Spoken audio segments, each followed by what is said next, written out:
हिंदी हीच भाषा निसंदिग्धपणे घ्यावी. तुम्ही केवळ हिंदीचा विचार करू नका. सरकार नावाची एक यंत्रणा आहे.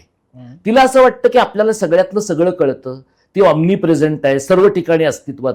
मग ते शिक्षणाचे जे निर्णय आहेत, आपल्याकडे बरेचदा भाबडे लोक आपल्याकडे असं म्हणतात की हा शैक्षणिक निर्णय आहे, तुम्ही याचं राजकारण करू नका. शिक्षण ही मुळातच राजकीय कृती आहे. हिंदी शिकवायचं आणि अनिवार्यपणे शिकवायचं हा निर्णय फक्त शैक्षणिक नाहीये.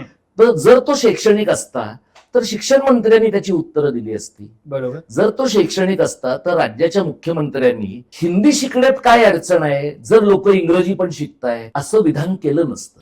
ह्या सगळ्या समित्यांमध्ये किंवा हे धोरण ठरवणाऱ्यांमध्ये राजकारणी लोकांची इन्व्हॉल्वमेंट असते का? असते तर ती कशी आणि ती असावी का? असं आहे. थांबा, स्क्रोल करू नका. याचा पूर्ण एपिसोड पहा पुढे काय या YouTube चॅनलवर.